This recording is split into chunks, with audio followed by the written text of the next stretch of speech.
الرحمن الرحیم. السلام علیکم و رحمت الله و برکاته. امروز خواستم عزیزان همراه شما درباره گپ‌های بافته مردم درباره طلاق صحبت کرده باشم. پیش از همه باید بدانیم که در هر جایی که اهل علم کم هستند، یعنی اهل علم حقیقی و مردم از اصل دین خود، از آیت و از سنت و از سخنان علمای ربانی بی‌خبر هستند، قولهای باطل یا سخنهای بافته و خرافات ها مردم را از هر طرف احاطه می کنند. چی در مسئله طلاق باشد، چی در مسئله نکاح باشد، چی حتی در عبادت های فریضه باشد، وقتی مردم از اصل دین و از اساس و پایه دین خود بخبر هستند، خرافات و بافته های مردم آنها را مشغول می سازد. عیناً همین گونه در جامعه ما تاجیکان خیلی زیاد بافته های مردم است که درباره طلاق است و چون بنده زیادی با زنها کار دارم و خواهران زیاد سوال های خود را میفرستند، سوال های زیاد می شود که شاید از 170 سوال هایی که می آید درباره طلاق باشد، آن هم بیهوده غم خوردن و بیهوده پریشان شدن درباره طلاقی که هنوز نافتاده است یا خود واقع نشده است و ما در جامعه همین گونه باور داریم که الکی طلاق واقع شد. برای همین خواستم در همین باره یک کم با شما صحبت کرده باشم تا اینکه این پریشانی ها علل خصوص از ذهن خواهرکان ما دور شود. اولا یکی از خیلی و خیلی بافته یا خرافاتی که در بین مردم است و همه جا رو و اکثریت زنها الکی به این خرافات باور کرده زندگی خود را ویران ساخته اند و پناه به الله در زنای آشکار زندگی میکنند با عائله دوم.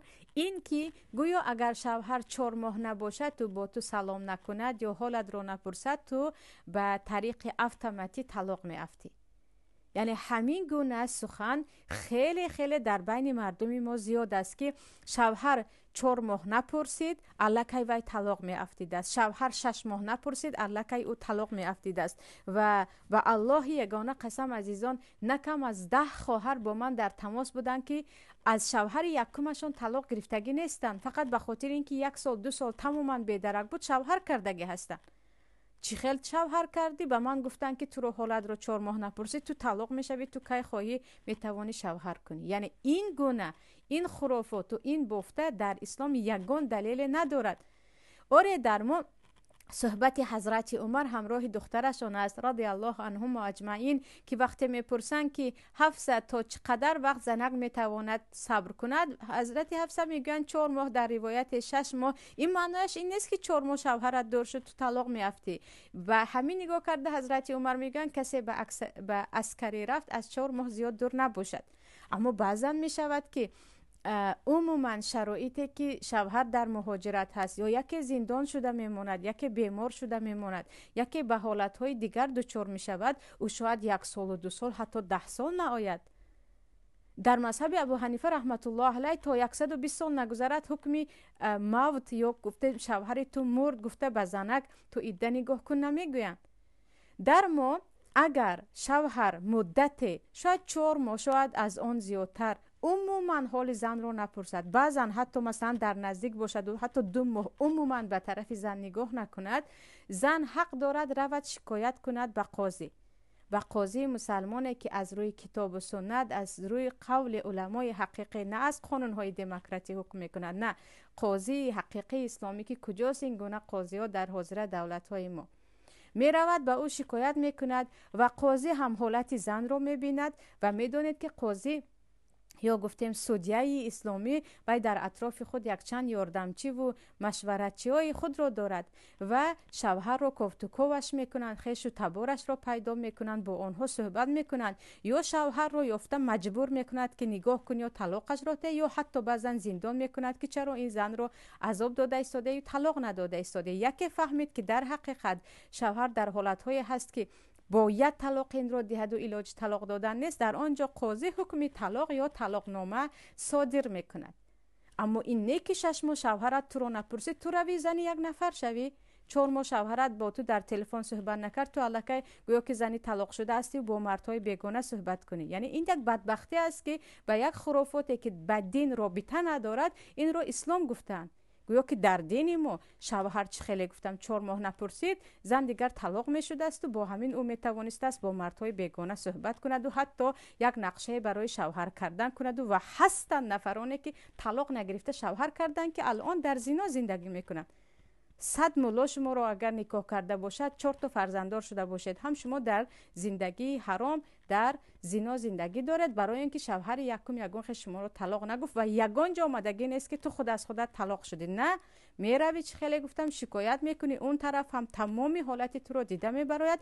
بعضن میشود که شوهر عذر داشت، سبب‌های بود که تا 6 ماه تا حتی 2 سال هم بعضی برادرانی هستند که بیخبر از همه 2 سال در بعضی زندان ها میمونند، در بعضی جای ها بند میشوند، علاج ندارند. در این وقت زنک نمیتواند که من طلاق افتیدم گویان خود از خود رفته شوهر کند. این یک مسئله. مسئله دیگر عزیزان درباره دشنام است. همین گونه یک خرافات دیگر هم داریم یا سخن بافته دیگر هم داریم که گویا زن اگر شوهر رو دهان گفته دشنام کند او طلاق می افتیده است. اولا دشنام کردن به تمام نمودهایش در اسلام گناه است و حرام است. لیس مؤمنون بالطعن ولا اللعن ولا الفاحش ولا البذی میگویند پیامبر صلی الله علیه و سلم. طعنه کننده و لعنت کننده و فحشا گوینده و سخنهای پست بی معنی گوینده نیست مؤمن. مؤمن نباید یکدیگری رو حقارت کند. کسی تو رو دشنام کرد تو میتوانی خودت بگویی، مثل پیامبر صلی الله علیه و سلم که وقتی یهودها میگفتن السلام علیکم میگفتن علیکم به شما هم، وقتی میگفتن مرگ بر تو حضرت پیامبر صلی الله علیه و سلم میگفتن به شما هم، نمیگفتن مرگ به شما هم، میگفتن به شما هم.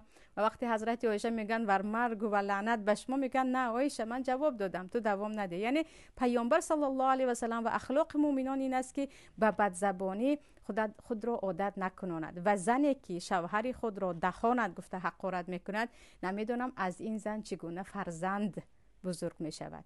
این گونه زنی که یعنی این گونه صفت حیوانی دارد، این گونه اخلاق پست دارد که شوهر خانه‌اش را این گونه دشنام میکند، نمیدونم چگونه این از کدام پدر و مادر بزرگ شده است و چگونه خودش میتواند مادر شود که اگر قانون در دست ما میبود میگفتیم این گونه زنها اصلا مادر نشوند که حیوان مثل خودشان به دنیا میآید. وقتی دهان گفته شوهر خود را حقارت میکنند. اما اگرچه گناه هست، پستی هست، گفتیم حیوانگری هست، دهان گفته حقارت کردن شوهر، اما طلاق نمیافتد. اما زن با این گپش طلاق نمیافتد و اونهایی که میگن با این گپ شما طلاق میافتید این هم یک خرافات است و گپی دروغ است. مسئله دیگر عزیزان در مسئله زنا، به نزدیکی بود خواهر سوال دادن که من شنیدم که گویا روحانی یا دامولای در تاجیکستان گفته است که شما از فکرتون حتی زنا گذرد هم طلاق میافتید. اولا یگان روحانی یگان اهل علم این رو نمیگوید، کسی هم گفته است خطا کرده است و اهل علم من باوری دارم که یگان اهل علم نه در داخل تاجیکستان نه بیرون از تاجیکستان این گپ رو نمیگوید. زنا گناه کبیره است و گناهی هست که حتی نزدیک شدن به آن را الله ما را منع میکند. ولا تقربوا الزنا میگوید زنا نکنید، نه به زنا حتی نزدیک نشوید میگوید. آنچنان گناه کبیره هست و انقدر بلا و درد و عذاب و ننگ و شرمندگی ها دارد. همین باشد هم در سوره نور است که شوهر اگر زن خود را در زنا بیند در نزد قاضی آمده او را لعنت میکند، به ملاعنه دعوت میکنند. شوهر 4 بار قسم میخورد که این راست میگوید، یعنی شوهر راستگو هست در همان ادعایی که دارد که شوهرش زنش زناکار است و در 5م بار میگوید لعنت الله به من باد اگر من دروغ میگویم. بعدن زن هم خسته همین گونه ملاعنه میکند یا گفتیم شوهرم دروغ میگوید و در 5م بار میگوید غضب الله بر من است اگر من دروغ یا شوهرم از راستگویان باشد. با همین قاضی بین اینها جدا میکند. یعنی شوهر اگر به قاضی شکایت کند که من در زنا دیدم او با همین جدا میشود. زن وقتی شوهر زناگر دارد میتواند اگر عموما این شوهرش یعنی از این گناه کبیره دست کشیدنی نیست و برعلا در این گناه کبیره هست حق دارد که از او جدا شود، چون با شوهر زندگی میکند که امروز فردا بالایش بلا می آید. آنهایی که در گناه کبیره برعلا دست میزنند و ترسی از الله ندارند از این گناهشون شرم نمیدارن یگان خیل امروز پگاه سرشون بلای به این گناهشون می آید. از گناهایی که پیامبر صلی الله علیه و سلم میگن لا محاله در همین دنیا جزایش رو میبیند کنندش، یکی اگر با خیش و تبار قطع کننده یا قهر شده باشد، دیگری همین زناگر است. زنک میتواند از این شوهرش طلاق گیرد، اما معنیش این نیست که مادامی که شوهر یعنی زنا کند هم کافر نمی شود و فقط به گناه کبیره دچار شد. اما اگر طلاق نگیرد و شوهر توبه کرد یا امید هست که توبه کند، طلاق نمی افتد. یعنی شوهر تو یک باره با زنا کردنش به تو به او طلاق نمی افتی. این گپ کسی که میگوید که همون وقتی که شوهر زنا کرد یک بار زن طلاق می افتد، گپی دروغ است. یعنی یگان اساس ندارد. آره به گناه کبیره دست زد و زن می تواند بگوید که من در این حالت به تو زندگی نمی کنم، به این حق دارد، اما طلاق نمی افتد و این هم یک گپی دروغ دیگر است که میگویند از نو نکاح کردیم، از نو نکاح میکنیم. یعنی نکاح چی لازم است وقتی که بین شما طلاق نافتید؟ یگانه مرد و گناه کبیره دست زد که اگر توبه نکرد چه خیلی گفتم جزایش در دنیا و در آخرت است. و مسئله دیگر مسئله خواب است عزیزان. یعنی بعضی خرافات ها داریم که باید یک کم یعنی عاقلانه دربارش فکر کرد. شوهرم در خوابش مرا طلاق داد، شوهرم خواب دیده است که مرا طلاق داده است، من خودم خواب دیدم که شوهرم مرا طلاق گفت. آیا طلاق می افتد؟ میگویند پیامبر صلی الله علیه و سلم میگن از سه طایفه قلم برداشته شده است. یکی از آنه که خواب است تا بیدار بشود، دیگر دیوانه تا به خود آید. یعنی در انسان دیوانه هر چی به دهان میگوید او دیگر گپش یگان خیل اساس ندارد، نباید به گپی او اهمیت دهیم. دیگری از کودک تا اینکه به بلاغت رسد. یعنی آدمی خواب در خوابت چیزی دیدی یا شوهرت دید، یگان خیل به نکاح شما رابطه ندارد و خواب است تو چیزی میگوید از عقل بیگانه میگوید. و مسئله دیگر عزیزان مسئله رو از خانه رو یا چهار طرفت قبله یا اینکه رفته شوهر کن گفتن است که در وقت غضب و جنگ و جنجال اکثریت مردها این رو میگوین، حتی بعضی زنها هم میگوین.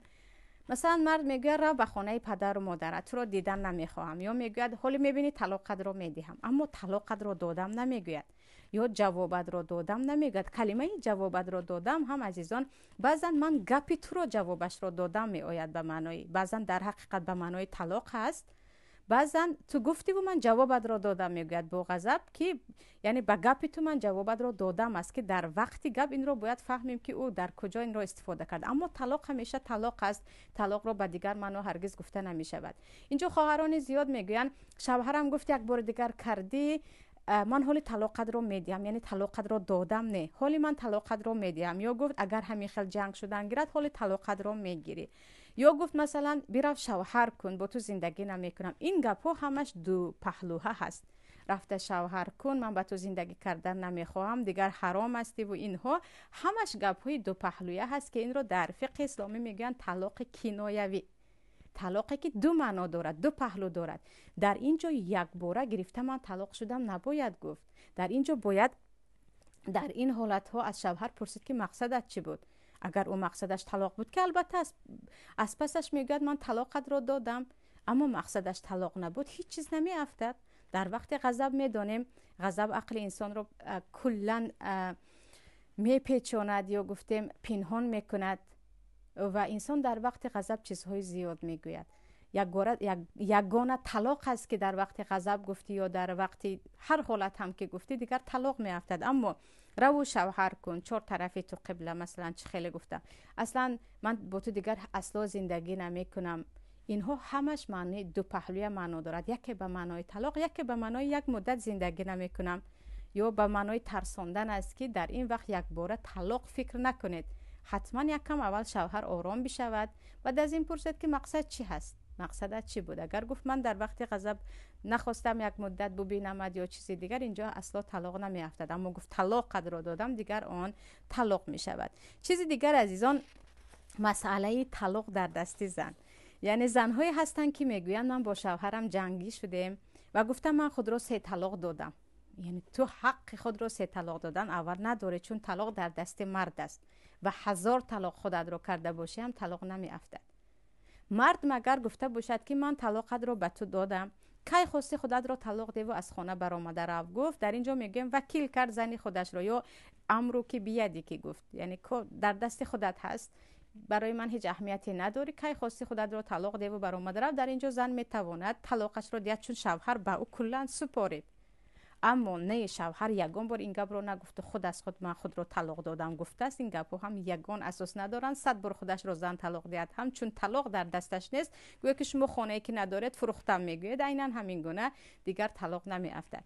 عیناً مثل این مسئله برادری شوهر طلاق دادن و پدر یا مادر شوهر طلاق دادن است. و مصیبتی ما این است که عزیزان در این باره من خیلی زیاد میخواستم صحبت کنم که به زندگی زن و شوهری زیاد خیش و تبار دخالت میکنند و زیادی مصیبت های زن و شوهر خودشان نه و از خیش و تبار است. یعنی عذاب هایی که یا مشقت هایی که میکشند، بلاهایی که سری اکثریت خانه های جوان هم می آید، همین گونه پدرهایی که از نام پسر طلاق میدهند یا پسر رو مجبور میکنند. یکی پسر هیچ خبر ندارد و پدری پسر گفت که من از نام پسرم تو رو طلاق دادم، طلاق نمی افتد، چون که طلاق در دست پدر شوهر نیست، طلاق دهنده شوهر است. یا برادرش گفت یا زنش گفت، مگر اینکه پسر گفته باشد که پدر اگر خواستید همان رو طلاق دهید، هر طلاقی که شما دادید من راضی ام. گفت اینجا میگیم وکالت کرد، یا از نام من طلاق دهید. گفت که الان تلفن داریم، یعنی شوهر خودش هم طلاق میدهد. برای همین عزیزان یکی با خش و تبار شوهر جنگ شد و خش و تبار شوهر هیچ خبری ندارد. گفتن طلاق رو از نام پسرمون دادیم یا برادرمون دادیم، یگان طلاق نمی افتد. به این هم نباید خواطر شد. و مسئله دیگر، مسئله بعد از طلاق یکم یا دوم دویده رفته نکاح کناندن است. یک خرافات دیگر، یک چیز دیگر که به اسلام رابطه ندارد. الطلاق مرتان فامساک بمعروف او تسریح باحسان، میگوید الله شما تا 2 بار حق دارید زن را طلاق دهید و برگردانید. بعد از دوم بار طلاق دادن، یکی سوم بار طلاق گفته، دیگر کلا به هم دیگر حرام میشوید. یا اینکه الله میگوید در سوره طلاق لا تخرجوهن من بیوتهن ولا یخرجن الا ان یاتین بفاحشه مبینه. وقتی زن رو طلاق داده پیامبر و مؤمنان، وای زنها از خانه‌تان برآمده نروند، وایها از خانه‌تان برآمده نروند. بعد از طلاق یکم و دوم در همه خانه شما زندگی میکنند. برای اینکه تا وقتی که زن 3 بار حیض نشد، اگر حیض میشده باشد یا عموما حیض نمیشده زن باشد، تا 3 ماه کامل نگذشت، وایها با هم محرم هستند. در یک جا خواب نکنند، هم در یک خانه باید زندگی کنند. در ما حاضر مرد یک طلاق رو گفتم گفت، بعد از 1 ساعت مولا میآورند و نکاح میکنند. اونجا هنوز 3 ماه نگذشته است، نکاح مولا اونجا یگان خیلی فایده ندارد. هنوز شما به هم دیگر حرام نشده اید. شما تا 3 ماه در یک خانه زندگی میکنید. در مدت همین 3 ماه، یعنی زنک 3 حیض شدن، کی شوهر گفت من پشیمانم تو رو برمیگردانم، زنک نباید نگوید، چون در این وقت شوهر حقدارتر است. در سوره بقره آمدگی هست برای زنش رو برگردانیدن. و اینها به یگان نکاح یک جا زندگی کرده میتوانند. از پای مولا دویدن، یک باره حاضر گفته بعد از کمی رفته نکاح کردن و باز شاهد آوردن به دین رابطه ندارد. یک خرافات دیگر است در ما. اگر 3 ماه گذشت، یعنی مرد زنش رو یکم طلاق یا دوم طلاق داد و 3 ماهی کامل گذشت، بعد از این کلا اینها بیگانه میشوند. زن حتی حق دارد رفته شوهر دیگر کند. همین شوهرش بعد از 3 ماه اگر آشتی کند، بعد حتما باید یک نفر اینها را نکاح کند، یا گفتیم نکاح نو شود و مهر نو شود و شاهدان باید وجود داشته باشند. اما تا این وقت اصلا شما به هم دیگر حرام نمیشوید که یک باره رفته بعد از 1 هفته 2 هفته 3 هفته هم مولا میارن. چه خیلی که گفتم شما تا عده زن گذشتن در همونجا می ایستد، حتی از همون خانه نمی براید و کی مرد من تو رو برگرداندم گفت، یا حتی با او نزدیکی کرد، هم خوبگی کرد، هم معنیش این است که زنش رو برگردانید. یگان نکاح نو یا شاهد در آنجا لازم نیست. برای همین یک باره به همه آوازه کردن هم خوب نیست. شوهرت یکم طلاق رو داد، شرط نیست روی و به همه جا آوازه کنی. در همون خانه صبر کردن نشین، شاید شوهرت یعنی به خود آید و دیگر پشیمان شود. مایان حاضر طلاق گفت، دیگر هر دو تلفن رو میگیرند به همه خیش و تبار آوازه میکنند که خیش و تبار هم دیگر ببخشید اکثریت در همونجا در انتظار هستند که آمده این رو گرون میروند، دیگر کلا طلاق میافتد. نه، در همونجا بیستید، انتظار شوید. 3 ماه در همون یک خانه استادید و دیگر شوهر آشتی نشد، جای خوبش را دور کرد، عموما مثل بیگانه رفتار کرد، او دیگر در این طلاقش تصمیمش جدی هست. در این وقت بعد از 3 ماه یا کاملا جدا میشوید، یا اینکه باز هم شوهر حق دارد چون طلاق یکم یا دوم است نکاح نو کند. اما چه خیلی گفتم یک بار نکاح کناندن در یکان جا آمدگی نیست. این بود عزیزان صحبت امروزه من کوتاهک باشد، هم درباره طلاق، که درباره نکاح هم همین گونه خرافات های زیاد داریم که پروردگار در وقتها برکت دهد و همراهتان در صحبت باشه. الله نگهبان یک و یک شما باشد و بگذار یگان بار کلمه طلاق در خانه های شما صدا ندهد. السلام علیکم و رحمت الله و برکاته.